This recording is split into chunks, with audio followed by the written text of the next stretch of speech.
Esto es Gestoras. El podcast Gestoras te trae conversaciones con gestoras culturales del norte y del sur. Celebramos el trabajo de las gestoras latinas, compartiendo sus historias de éxito, desafíos y aprendizaje. El episodio de hoy es en español. Today's episode is in Spanish. You can read a transcript of today's episode on our website, or you can also watch it on YouTube with English language captions.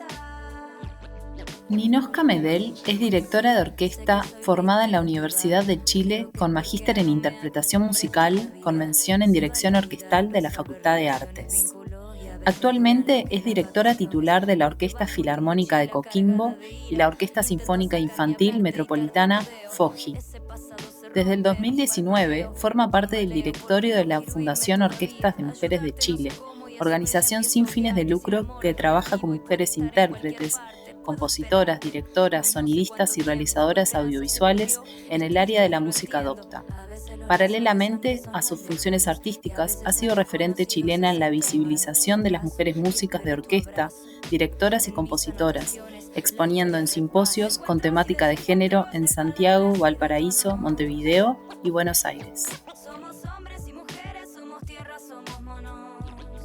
Hola, bueno, estamos aquí en este episodio de Gestoras reunidas con Ninosca Medel Suazo, que es música, gestora cultural, directora de orquesta y chilena. Ninosca, muchísimas gracias por estar aquí con nosotros.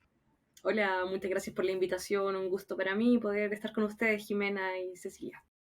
Estamos contentísimas que hayas aceptado nuestra invitación a estar aquí. Hay tantas cosas para hablar.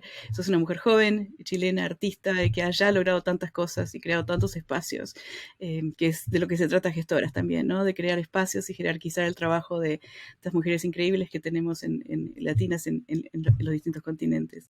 Quería que me contaras un poquito de ti, de cómo fue que te formaste como directora de orquesta, cuál fue tu formación y cuál fue el contexto chileno en el que tú te desarrollaste como música y como directora. Bueno, yo esta carrera, o sea, seguir este camino, ser directora es algo que decidí como a los 15 años.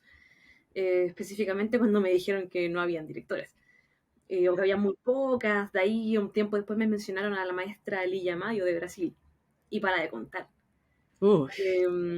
Y eso me molestó bastante, me enojó y dije que no podía hacer esta cuestión y ya, ¿y qué tengo que hacer para ser directora? Bueno, y esa carrera no existe en Chile. No existe el bachelor, no existe o acá lo que llamamos bachelor a nivel universal. No existe. Acá solo se estudia la antigua o te vas a estudiar a otro lugar o no sé, como que de verdad que no hay muchas opciones. Lo que yo hice fue, prepararme, entrar a la licenciatura en Teoría de la Música en la Universidad de Chile. Yo tocaba violín en orquestas juveniles desde los 11 años, así que ahí, bueno, traté de retomar un poco el violín en el conservatorio, sin la intención de ser violinista profesional, porque yo quería la técnica para poder trabajar con orquesta. Me preparé desde muy pequeña como con esa meta. Entonces fui enfocando mi carrera hacia eso, tomando muchos seminarios, muchos cursos, pasantías aquí y afuera. Y bueno, mi formación más completa, además más grande que hasta el día de hoy, es estos estudios a la antigua. A la antigua me refiero a ser aprendiz del maestro, que fue con el maestro David del Pino Klinge, que ha estado hartas veces en Uruguay. Eh, y bueno, fue titular acá en la Sinfónica Nacional, también ahora actualmente en la Orquesta Clásica de la Universidad de Santiago. Ha hecho una carrera tremenda en Latinoamérica, ha dejado mucho en Latinoamérica, incluidos alumnos, ¿no? Pues, entre ellos el mismo Paolo Bortolamioli, Víctor Hugo Toro, en fin, yo soy como la última generación de alumnos que tomo acá en Chile. Y de ahí aprendí la carrera como de adentro, siguiéndolo por Latinoamérica, yendo a todos los ensayos, apagando incendios, y además tomando el repertorio que yo vaya a grabar, o en fin, o el mismo repertorio que el maestro está haciendo, soy su asistente. Y ahora que está en Chile, claro, retomé un poco eso para...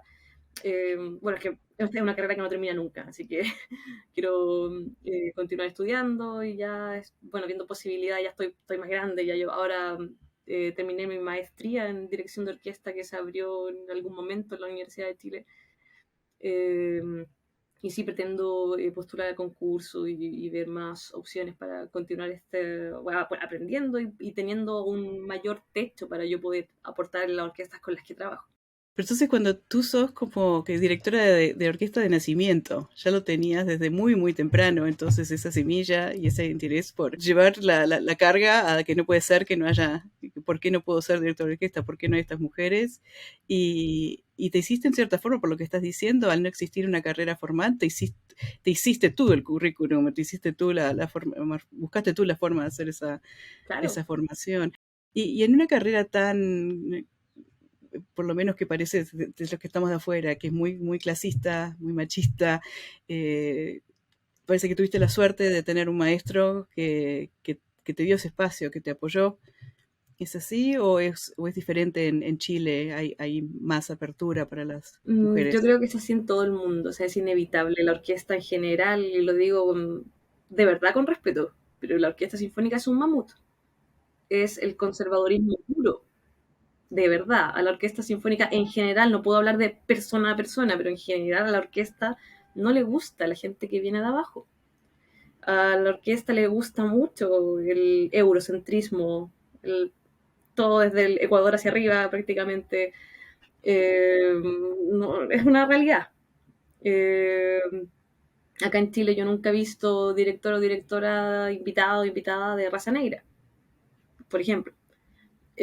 Mujeres muy pocas y cuando vienen, ahora bueno, es por el que está el tema en boga y es noticia. Claro. Por ejemplo, ahora la Orquesta de Cámara de Chile va a invitar a 4 directoras internacionales, todas por supuesto, así que todas europeas, una cubana. Eh, y bueno, es noticia, o sea, vienen mujeres, vienen 4, ojo, vienen 4, así, lo cual yo ya de verdad que lo agradezco, está bien, ya está bueno ya, si tanto les gusta el eurocentrismo, bueno, también hay mujeres europeas dirigiendo y componiendo. Pero pucha que cuesta, o sea, de verdad que es un mundo bien misógino, clasista, racista también. Eh, y bueno, habrá que cambiarlo de alguna manera. Acá en Latinoamérica hay un movimiento fuerte esto de democratizar el acceso a los estudios de instrumento de conservatorio, por decirlo de alguna manera. Con todo lo que es acá en Chile la Fundación de Orquestas Juveniles e Infantiles o el sistema en Venezuela y así cada país, o sea, en Argentina, en Colombia, todo está ahí haciendo un poco lo que se pueda, en Perú también, creo que la Fundación Juan Diego Flores, si no me equivoco, eh, están haciendo algo al respecto, un poco para llevar y compartir esto que es patrimonio de la humanidad, pero que aún hasta el día de hoy llega a tan pocas personas cuando es patrimonio.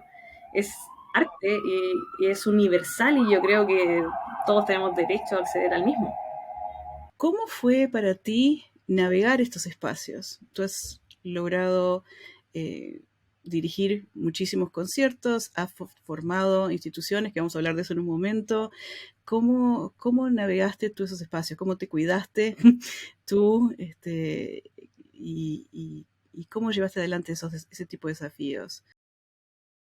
Bueno, ha sido complejo, duro, de verdad que sobre todo cuando son cosas que no son trabajos formales, por ejemplo, cosas tan grandes como tratar de ser una orquesta sinfónica con coro, eh, sin equipo, que es bastante complejo. En algún momento, claro, el apoyo está, pero no es por siempre, porque las chicas tienen que trabajar, o sea, tienen que hacer otras cosas, están en fin, por ejemplo, bueno, probablemente viste por ahí que mi proyecto estrella acá en Chile es la Orquesta y Coro de Mujeres de Chile, que formé en 2018 como a modo de protesta, ya que en 2019 con el equipo con el que yo contaba hicimos una fundación para poder postular a fondos, cosas así. Y si bien es una idea tremenda, necesaria acá y potente, con el paso del tiempo, las chicas que estaban participando en un inicio también, al igual que yo, crecieron. Entonces, algunas ni siquiera están viviendo en Santiago, en Chile. Entonces cada vez más complejo como hacerlo de manera regular, como en algún momento en 2019, por ejemplo. Pero sí continuamos en cosas puntuales. O sea, esta orquesta es la que va a musicalizar los espacios de lucha, por ejemplo, de la coordinadora 8 de marzo, que es la que organiza la huelga feminista del 8M. También está la orquesta y coro que van a los eventos de la coordinadora 19 de diciembre, que son familiares de mujeres que han sido víctimas de femicidio. O sea, esta orquesta está ahí. O sea, gracias a esta orquesta, mujeres de todo Chile y de otras áreas han podido escuchar música de compositoras o de compositores, pero en fin, ver una orquesta, escuchar un coro es otra cosa, y eso, claro, es activismo. Ahora bien, post pandemia y base a muchas cosas, ahora siguen estando en boga, obviamente, los temas de género, la equidad, todas estas banderas de lucha que tenemos están ahí, la visibilidad de las compositoras, de las directoras, ok, de acuerdo, pero se nos suma otro tema ahora, no menor, que es la dignidad laboral. Entonces, en este momento, yo estoy haciendo todo lo posible junto con mi equipo para tratar de conseguir instancias en las que al menos las chicas que son egresadas, que son profesionales, que ya tienen maestrías, que necesitan trabajar, puedan pues, continuar participando con nosotras, pero recibiendo algún tipo de honorario. O sea, nadie se quiere hacer millonaria con esto, eso es falso. Solo que queremos como darle un valor al trabajo de estas profesionales.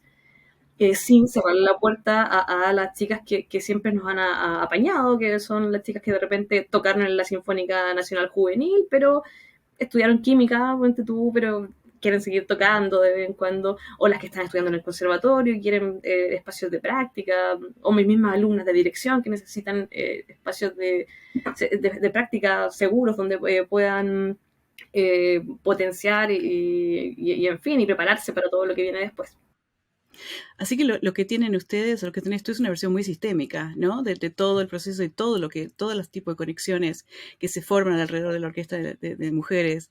Como decías tú, que empezó como una protesta, y si tengo entendido que fue en protesta al acoso de profesores y de otros estudiantes a las mujeres universitarias. ¿Es cierto eso que fue así? Con la ola feminista universitaria, el mayo feminista que hubo acá en Chile en 2018.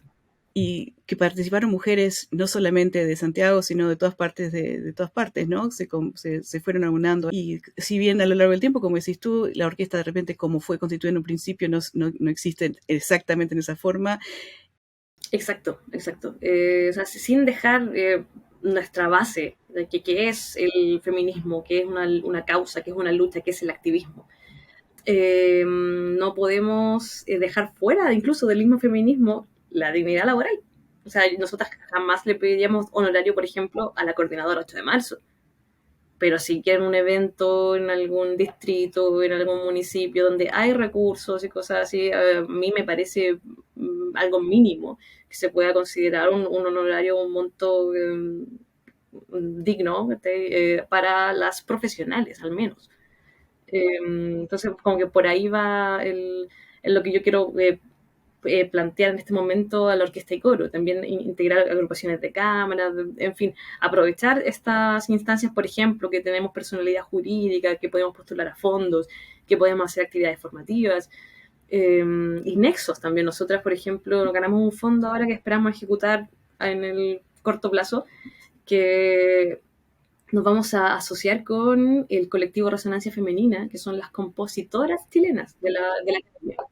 Entonces va a ser una actividad formativa donde vamos a formar directoras, compositoras, estudiantes de ingeniería en sonido, para con un grupo de cámara poder grabar estas obras que van a crear las chicas de composición, que van a dirigir las chicas de dirección y que van a pasar por estudio, editar, masterizar todo eso, las de ingeniería en sonido. O sea, la combinación completa. Y sí, quería preguntarte un poco de eso, ¿no? Porque tú, además de ser la fundadora de esta orquesta de las mujeres y del coro de mujeres también, estableciste la Fundación de Orquestas de Mujeres de Chile, el colectivo de directoras chilenas. Contame un poco de eso, cómo fue el proceso de formación de esas fundaciones y qué es lo que hacen cada una de ellas. Bueno, la Fundación Orquestas de Mujeres de Chile es en la que de alguna manera como que metimos a la OMCH, que es la Orquesta y Coro de Mujeres de Chile, para poder postular a fondos, tener una personalidad jurídica y crecer en el largo plazo, mediano, largo plazo. Eso como una cosa. El colectivo de directoras chilenas es una actividad paralela mía que tiene que ver con mi trabajo con la maestra Lilla Amadio, esta directora brasileña que el 2016 hizo el primer simposio internacional de directoras aquí en Latinoamérica y viajaron todo el mundo en realidad. Luego hizo el segundo en 2018 en Montevideo, de hecho. A eso me invitaron. Ahí yo fui como representante de Chile a exponer y de ahí en 2020 la maestra me pidió armar un panel de mi país, que eso lo hice con directoras de coro, de banda, de orquesta, estudiantes también. Y de ahí yo al menos sentí muy fuerte la necesidad de seguir organizándonos. Por lo tanto, hice un llamado abierto a todas las directoras profesionales y las estudiantes de dirección de orquesta, banda y coro chilenas residentes aquí o en el extranjero para aunar fuerzas y hacer actividades en nuestro país por las que vienen, por las que vendrán, por las estudiantes, las que tienen que tomar la batuta en realidad ahora en adelante. Y ya hemos hecho 2 pasantías de dirección de orquesta en la ciudad de Valparaíso, donde las chicas han tenido clases intensivas de fin de semana y práctica y pasada ahí con la orquesta. Y ha sido súper interesante, muy enriquecedor para todas y este año esperamos repetir la cosa y así y que vaya creciendo.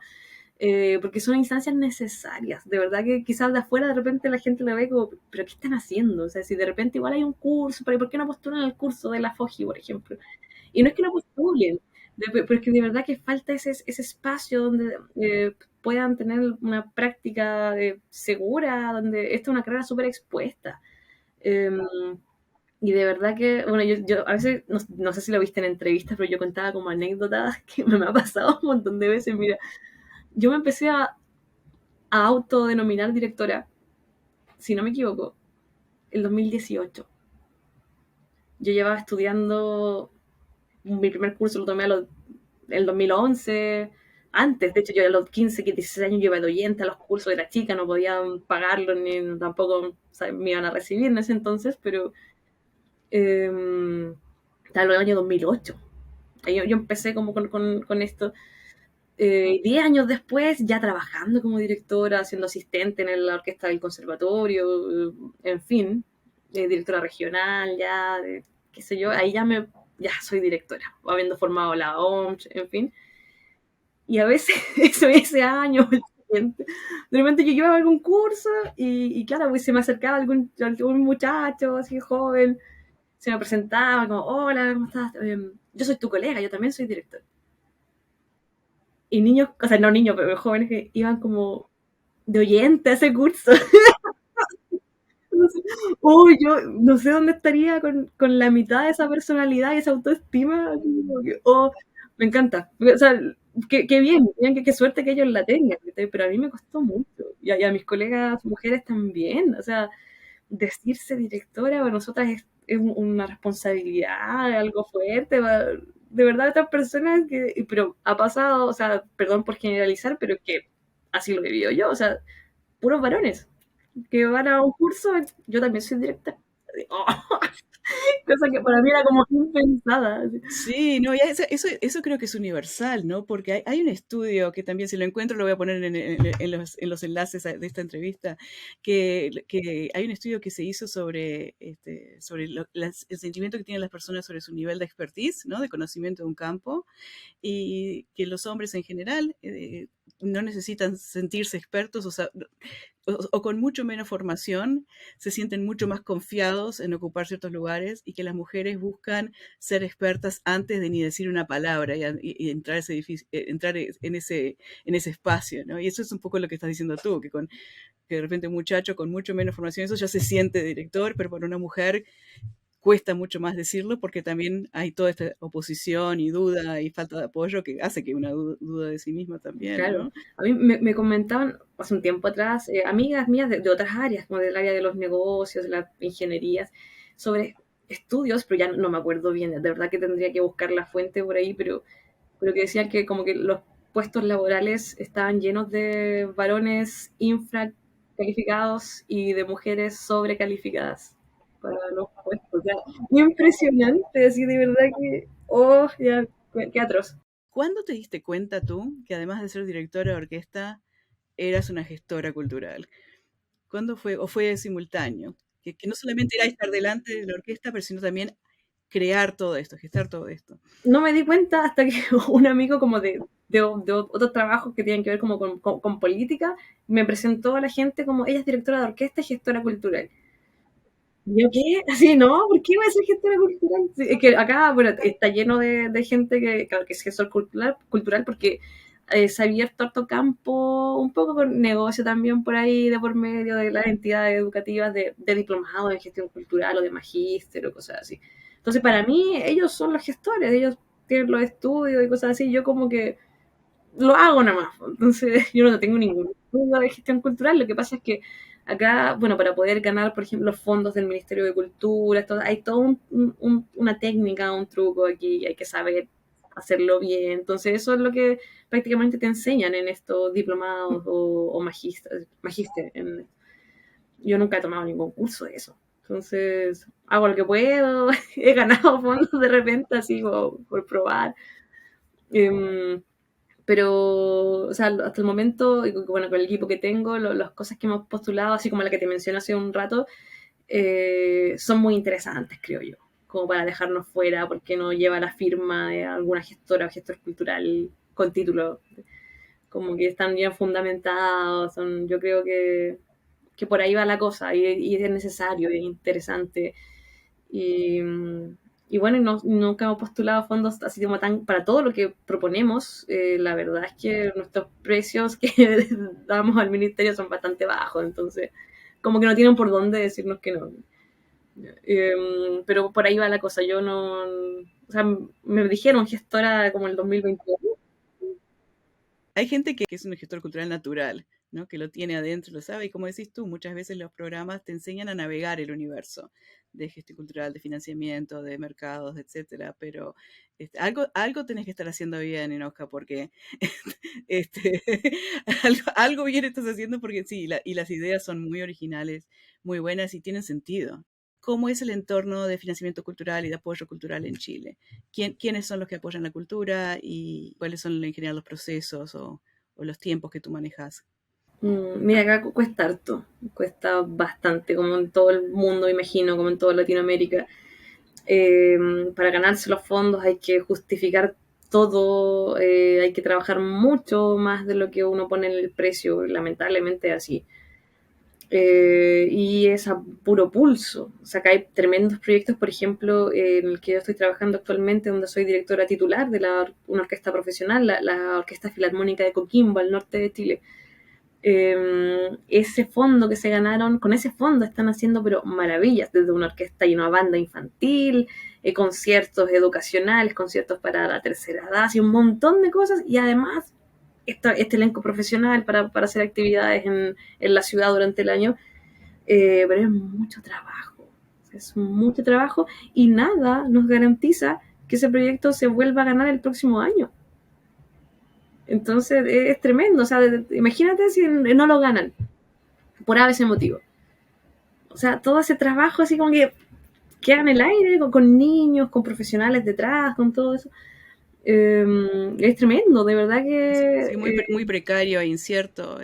O sea, un concurso, está como poco menos con cuchillo en mano, así que, ay, qué bonito el ejemplo, pero de verdad que, pucha, esperando ahí que nadie haga un proyecto más interesante que el tuyo, o a veces son igual de buenos, pero como que el tuyo ya te lo ganaste el año pasado, así que ahora bueno, que se lo gane otra persona, pero este queda cojo, me refiero al que dejan sin financiamiento, y para darle inicio a otro que probablemente el año siguiente también quede sin financiamiento, es tremenda la cuestión.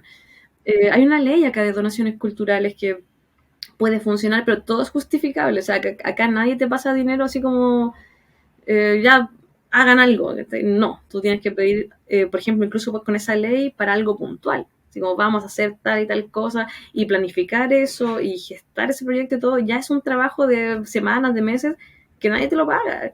Entonces te vas a ganar el fondo como para lo que viene.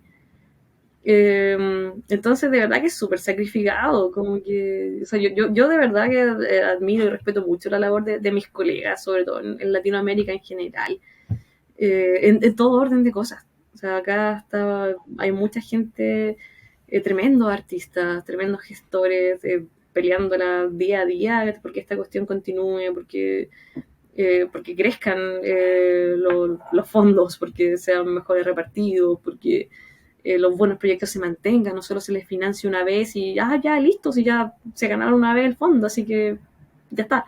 Se requiere mucho del aporte privado. Yo creo que ya corresponde que los privados también se hagan cargo de esto, no solamente el Estado. Necesitamos eso urgente. Ya no creo que baste con la ley de donaciones, que es como la ley del 2%, algo así, si no me equivoco, acá en Chile. No la creo que sea suficiente. Así como no creo que sea suficiente que una medida, por ejemplo, que tomó el ministerio es pedir en los equipos grandes de trabajo que haya un porcentaje de mujeres, porque es impresionante cómo los fondos se los ganan los equipos de varones, cómo las mujeres quedan fuera de esto, y no me parece suficiente. Yo creo que debería ser más. Debería, incluso esta misma orquesta, la misma que ganó el fondo, que yo adoro, donde soy titular, la Filarmónica de Coquimbo, y yo creo que deberían el ministerio exigirnos que toquemos obras de compositores. No puede ser, porque nuestra orquesta tenga un rango mínimo de mujeres músicas. Las hay, por supuesto, pero debería estar por escrito, no solo que nos nazca a nosotros, o porque yo pongo el repertorio, o que toquemos obras de compositoras, además de que debería nacernos a las directoras, debería estar por escrito, porque si no, no se hace. Y queda la voluntad individual de cada persona, queda la voluntad individual o la iniciativa individual de los que están a cargo de hacer los programas, el tomar esa medida, ¿no? Si no es un alineamiento que se exige, lo pueden hacer o no, el incluir Exacto. compositoras Sobre mujeres y todo eso. cuando son fondos públicos, estatales, como que, no, tiene que haber ahí un regular más esto, exigir más, en ese sentido. No como solo de ver cómo nos ahorramos plata y le damos a más fondos que funcionen a media y el otro año no se lo van a ganar, y como que, por ahí no va la cosa, sino como en exigir este estándar de participación, de equidad. Así que la sostenibilidad del sector cultural parece muy, muy, muy difícil porque es imposible crear algo sostenible en base a proyectos. Parece que es una economía de proyectos, ¿no? Se apoya este proyecto este año, pero no hay un seguimiento que permita institucionalizar ciertos programas que van a suceder todos los años, que emplean X número de personas, sino que es como un trabajo doble el poner el proyecto en marcha y al mismo tiempo estar pensando en la siguiente ronda de buscar recursos que pueden o no aparecer. Cambiando un poquito de tema, del financiamiento a lo que es la solidaridad, que es parece una de las bases del trabajo que haces tú, leí que tú habías estado buscando obtener asilo para una orquesta de mujeres afganas, la orquesta femenina afgana Sora. Sí, claro, bueno, eso fue en 2021, que bueno, con el ascenso de los talibanes en Afganistán no estaba la embarrada más o menos. Y bueno, ahí hay una orquesta del Instituto Nacional de Música de Afganistán, donde había muchas niñas, mujeres y niñas que tocaban ahí, una orquesta que, bueno, después se denominó Sora y ya tenían una directora, y empezaron a hacer giras por Europa, se hicieron muy conocidas. De hecho, yo las ubiqué cuando empecé con la OMCH, por lo menos el 2019, 18, ya sabía que allá también estaba funcionando. Les escribimos en algún momento, igual que las colegas de Río de Janeiro y de otros lugares. Y bueno, cuando pasa esto, se habla de muchas áreas o de mujeres profesionales, en fin, pero no se habla de estas chicas. Y a nosotras, como orquesta de mujeres, obvio que pensamos que ellas iban a ser un blanco bien fácil de ubicar, de silenciar. El Instituto de Música fue invadido por los talibanes, fueron rotos, quemados los instrumentos, todos. Muchas niñas y niños también que estudiaban ahí tuvieron que quemar sus instrumentos porque si se los pillan era terrible. Está prohibida la música ya, o sea, una cuestión impresionante de un troglodita. Entonces hice cartas acá a los distintos ministerios buscando apoyo, salimos en televisión, creo, en algún momento. Escribimos a Michelle Bachelet, que estaba trabajando en la ONU de Derechos Humanos y allá en Ginebra. Y así hasta que... Y nos contactó un profesor de allá, que está en México. Williams, no recuerdo bien su nombre completo, la verdad, pero... Y él me mandó una lista de profesores, de profesoras, de las estudiantes, todo. Y finalmente lo que pasó ahí fue que como hubo este revuelo un poco, esta solicitud internacional, por lo menos con las chicas de la Orquesta Sora de sacarlas, es que se movió el gobierno de Estados Unidos, pero a través de, si no me equivoco, Portugal. Sacaron a estas chicas, la llevaron a Portugal, no sé cuánto tiempo, y de Portugal a Estados Unidos. Hasta ahí yo me sé la historia. Y bueno, fue para mejor por ellas, mejor que estén en Estados Unidos que en Chile, pero se intentó, al menos se intentó.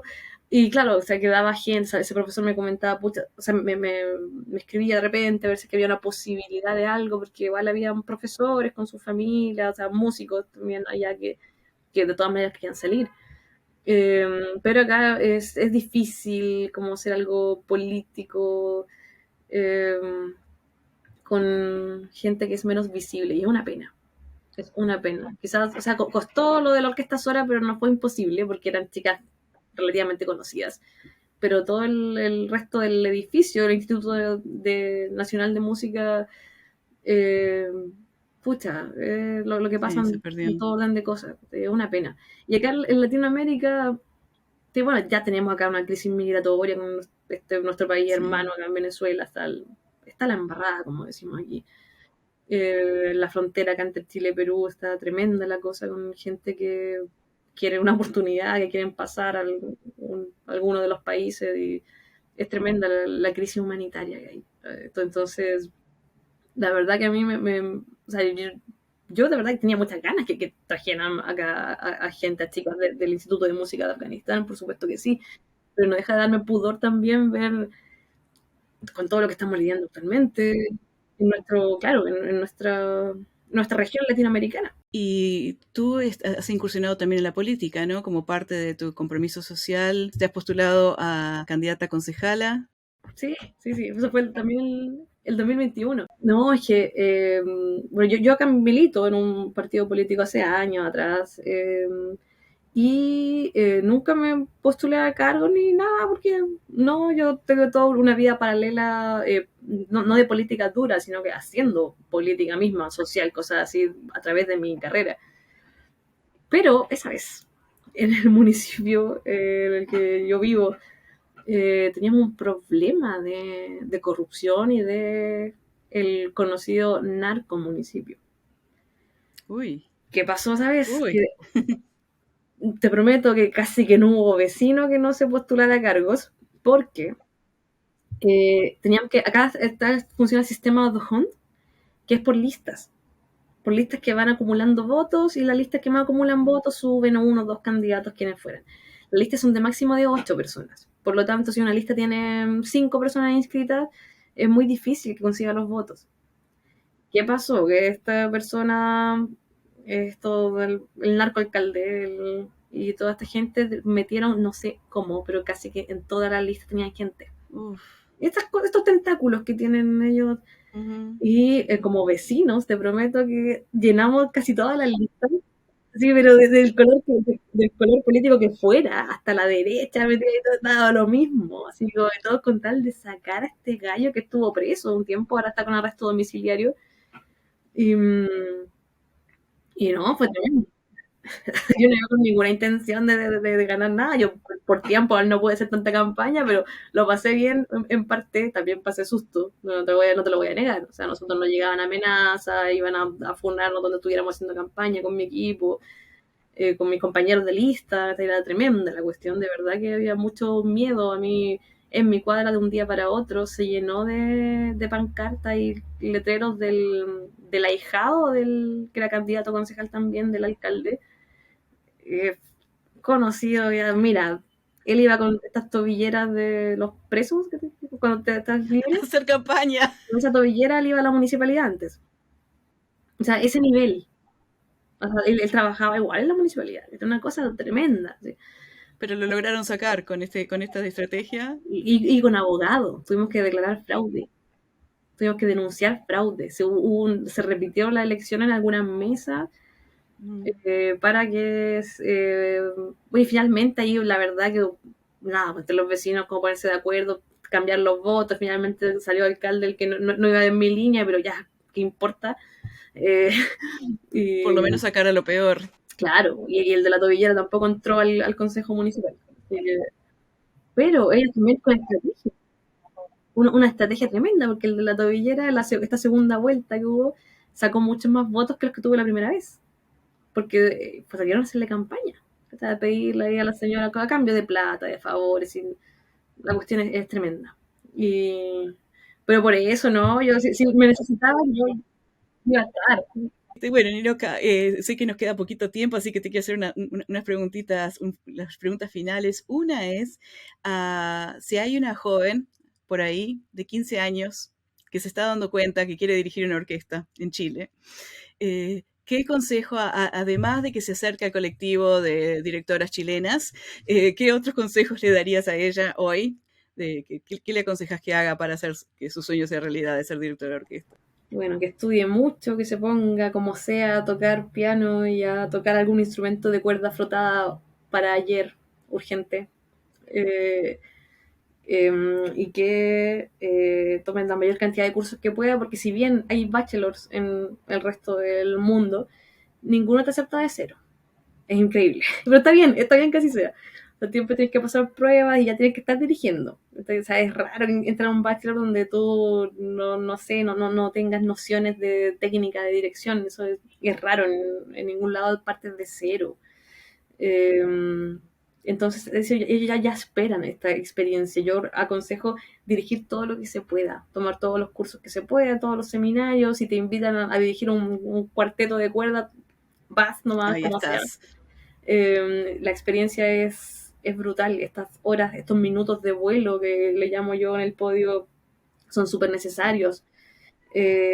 Son los que te van formando, es tu práctica con el instrumento, por decirlo de alguna manera, el trabajar con gente, el estar tomando clases constantemente, para mí es importantísimo. Yo creo que por ahí va la cosa, empezar a estudiar mucho, a prepararse mucho, a dirigir todo lo que se pueda para ya después ir viendo cuál es el camino. Si el camino va a ser sacar un bachelor en el extranjero, si el camino quizás no, a prepararse para una maestría o directamente postular alguna beca en algún teatro que existen, por ejemplo, en Brasil o en otros lugares.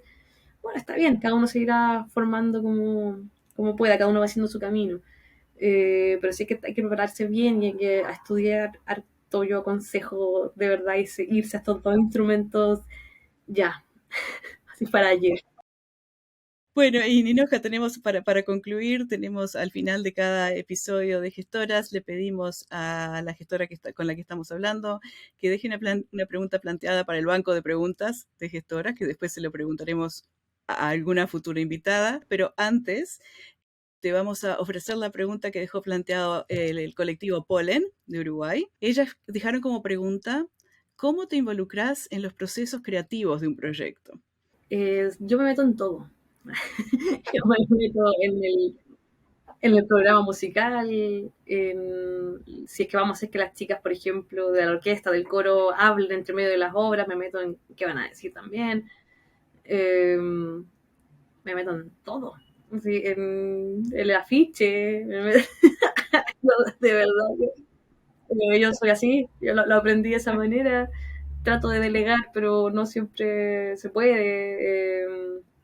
Creo que vale importante estar no sé si estar encima sea la palabra, pero sí estar pendiente, estar apoyando siempre al equipo, potenciando a la gente. Eso lo aprendí mucho de mi maestro, que cada vez que es titular en una orquesta no solamente dirige la música, o sea, él vivía en las oficinas prácticamente, trabajando con todo el equipo, colaborando, coordinando, en fin. Hay que asegurarse que la máquina se esté moviendo. Entonces, yo sin ánimo de pasar por encima de nadie, claro, pero yo soy de ese tipo de directoras que se Así meten que la respuesta todo es mundo. completamente te involucras. Total, total, hasta en el nombre del programa, el nombre del concierto, todo yo creo que hay que estar ahí, que es parte de, que quizás a otros directoras o directores no les importa, pero a mí sí me importa y mucho, además del resultado musical, que eso es para mí como que ya ni hablar, eso es otra parte de lo otro, yo creo que es importante, para mí es importante involucrarme, y estar pendiente y participar y llevar ahí también la batuta en ese sentido, y en eso. Es una forma también de dar coherencia, ¿no? A todo el esfuerzo, de todo el esfuerzo que están haciendo sea coherente y el lenguaje sea coherente y lo que se está transmitiendo sea coherente con lo que estás intentando hacer. Como decís tú, sin estar encima de la gente, pero estar ahí para dar ese hilo conductor, para hacer esas conexiones, y para seguir animando y potenciando. Total, para que la cosa funciona, a veces uno tiene que llegar antes y ponerse a armar las sillas, a ordenar la sala y es parte de. No sé, como que, o sea, me acuerdo, las chicas del coro de repente como que me decían medio en broma, así como que, oh, la directora es no me acuerdo el nombre, Rodi, que es lo que le dicen a los sonidistas. De Roddy, sí. De la directora de Roddy, sí. Es Rodi, es directora, es Rodi, cosas así, yo me lo tomo con humor, obviamente. Eso es fundamental. Para mí, cualquier persona que quiera ser gestor cultural, quiera ser buen gestor cultural, tiene que pasar por una etapa de ser Roddy, o de trabajar o de la boletería, o de ser acomodador, o algo. Tiene que estar en el contacto directo con lo que es el público, fuera de lo que es la experiencia artística, ¿no? Y estar. Hay tantos problemas para resolver, tantas cosas para hacer, y también es poner el hombro, de poner las sillas, ¿no? Hay otra solidaridad, hay otra imagen de equipo que se forma cuando ven que la persona que está a cargo de algo también se pone a hacer otro tipo de tareas de repente, sí. Bueno, y Ninoja, ¿qué pregunta te gustaría dejar planteada para otra de tus colegas aquí en Gestoras? Todas mujeres, ¿cierto? Las que vienen. Todas mujeres, sí. Perfecto. Sería cómo ocupar nuestra situación de mujeres privilegiadas para democratizar el acceso al arte. Bien, queda planteada entonces. Bueno, Ninoja Medel, un placer haber conversado contigo. Muchísimas gracias por la generosidad que has tenido en compartir todas tus experiencias y tus consejos. Y te deseo la mejor suerte del mundo, y una mejor situación de apoyo financiero para todas las iniciativas que estás teniendo. Muchísimas gracias, Jimena, un gusto, gracias por el espacio, por la oportunidad de compartir acá mi experiencia para quien le pueda servir, en fin, yo de verdad que feliz y muy agradecida de tener esta oportunidad. Así que un abrazo para ti, para tu equipo y todo el éxito para Gestoras. Muchas gracias. Esto fue Gestoras. Este episodio de Gestoras fue presentado por Jimena Varela y producido por Cecilia Ibanier. Fue grabado en Washington, D.C. y Santiago de Chile y mezclado en el programa de gestión cultural de American University, Washington, D.C. El diseño es de Vía Silva. La música es Hace que exista, de Eli Almic. Encuéntranos en YouTube en Gestoras y en Instagram y Facebook en Gestoras Podcast. Gracias por escucharnos.